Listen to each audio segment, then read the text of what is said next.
guy. Whoop! Copy.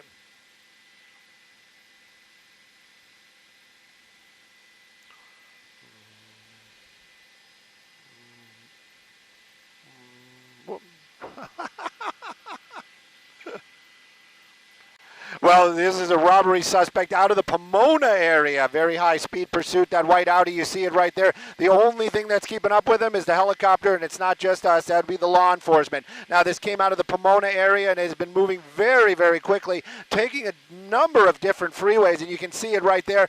Very reckless driving.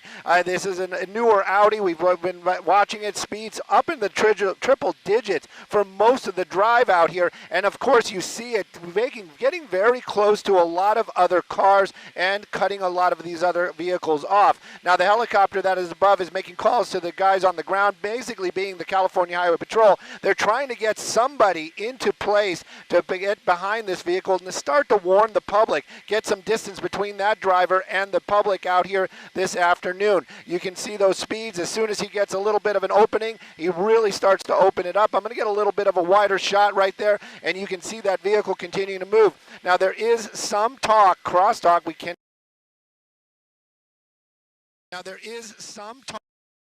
cannot get this confirmed, that this may be an armed suspect, because law enforcement is not giving this one up. A lot of times when you see those very high speeds, that very reckless driving, they'll back off. They'll say, you know what, this is too dangerous. We have a plate. We kind of know what's going on. We're just going to keep the public safe. But in this case, they are staying with it, and they actually are trying to get California Highway Patrol units in the area to be ready for when this vehicle gets by, so they can do the lights and sirens and start warning the public and hopefully bring this pursuit to an end peacefully and safely. Ideally, because man, this driver is ripping through traffic right now. Triple digits, and it looks like his windows are blacked out. His or her windows, I should say, blacked out, tinted, so we can't really tell who exactly is behind the wheel and how many people are in the car, right? Yeah, you know, tinted windows don't mean nothing. We know who's inside, and that is going to be a suspect, a robbery suspect. Looks like we are confirmed going to be staying on this off-ramp out here. Avalon, you can see it right there, and that vehicle, we've seen this before, just pushes his way through these areas, super close, very close to a lot of these other cars. We're going to be in the Compton area right now. Now, the Sheriff's Department, I'm sure they've been listening to this. They at least have an idea that this is going on their freeway, making a going to be a turn to the north, that car continuing on. Now, this is the thing, even if he slows down, and hopefully he does, at those high speeds on the freeway, now when you start these high speeds on surface streets out here, it's going to be very different. I know this road personally. I know there's a lot of potholes, especially in that area where he just got off the freeway. But you can see that car continuing to move, those high speeds, out of traffic. Every time he gets so close to somebody else, I just cringe, because you just don't know what the other person is unaware what's going on. A little bit of a hard on the brake there because of a big rig doing their job. Very industrial, but we are going to be getting into a residential area if he continues on in this direction. Right now, though, high-speed pursuit, very dangerous, especially when you start running red lights. Which is exactly what's happening right now. Yeah, unless, thank goodness he wasn't going 90 miles an hour on that one. But we're going to keep an eye on it for sure. Now, the Sheriff's Department, they do have a helicopter above. They are making the calls right now. They are still trying to get units on the ground, but maybe will just kind of come to a stop on its own without an incident, and then they can just kind of follow it, turn it into something else. Right now, though, it's still very dangerous, and hopefully nobody's going to get hurt. Yeah, I know when you're recklessly and this fast, you really hope that everybody around you, it's important that they pay close attention and they're making all the right moves as well, and not trying to step in or intervene themselves, because A, this guy's driving crazy, and B, he could potentially, you're hearing, be armed. Could be armed, and that might be one of the reasons why they're just not letting this go. Whoa, Stu, look at the speed. Yes, definitely. And this is not just a maybe. I'm pretty sure that Skyfox is pretty accurate, probably within 10 miles. And even within 10 miles, he was still miles an hour right there on Redondo Beach Boulevard. So this guy is very, very dangerous. And this is the thing. Nobody's expecting that. You look in your mirror, you see a car might be behind you. You're going to change lanes. You have no idea that is going 100 miles an hour. That's when those problems happen. Somebody innocent might get hurt. We don't want to see that. get hurt, and that's the truth as well. But right now, this person driving extremely fast out here, keeping in this. We're in the Harbor Gateway area, but again, this is back into the LAPD locations. If they're going to put somebody on it, that is the big question. Even at these high speeds, an LAPD unit on the ground, they would have an extremely hard time just keeping up with this vehicle. And, of course, they have to follow the rules out here, running another red light. At least it wasn't straight through. But, again, these are one of the ones where, you know, we just don't want to see anybody get hurt.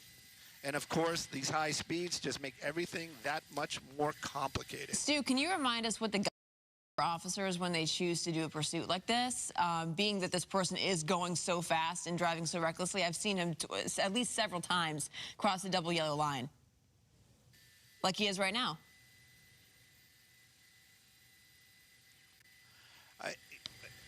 I don't know if I'm cutting you off or because I've been trying to get a hold of somebody. We lost the IFB. I can't hear anybody at the station right now, but the speeds at least are a little bit slowing down, and you can see this road is a lot less. This is going to be on Figueroa, which is kind of shocking that it is this empty. There is probably some law enforcement in the area right now. Are they going to get behind them? What are they going to do? How are they going to handle it? Those are all the questions right now. It seems to be making a turn, making his way into an area and continuing these slower speeds. I'm wondering if perhaps he has some sort of fuel issue. Looks like there's a right here. This would be giving the opportunity for law enforcement. There you go. Looks like up.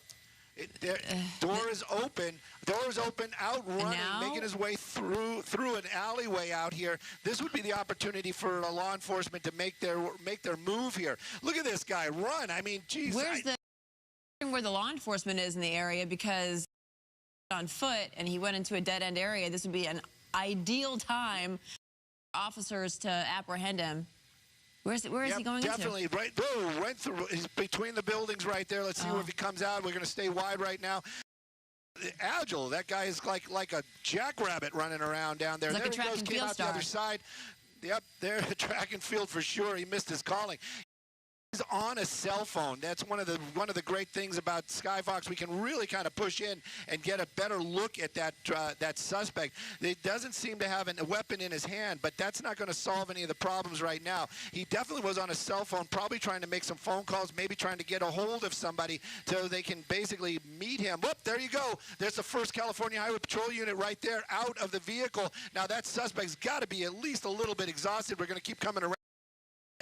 Let's see. Oh, up.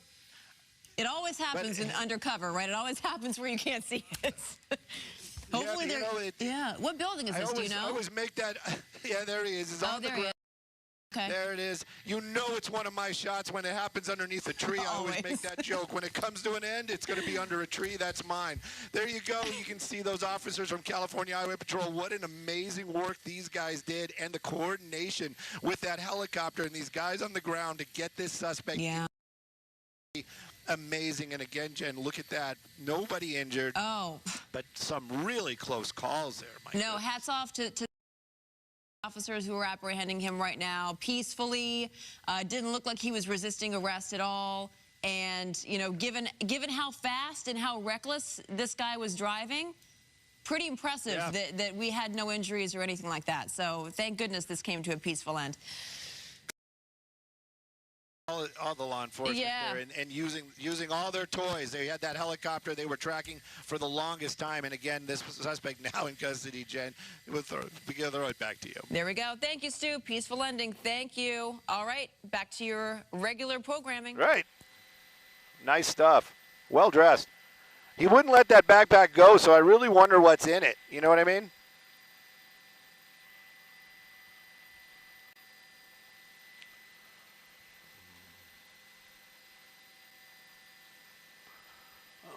It looks a little Louis-ish, doesn't it?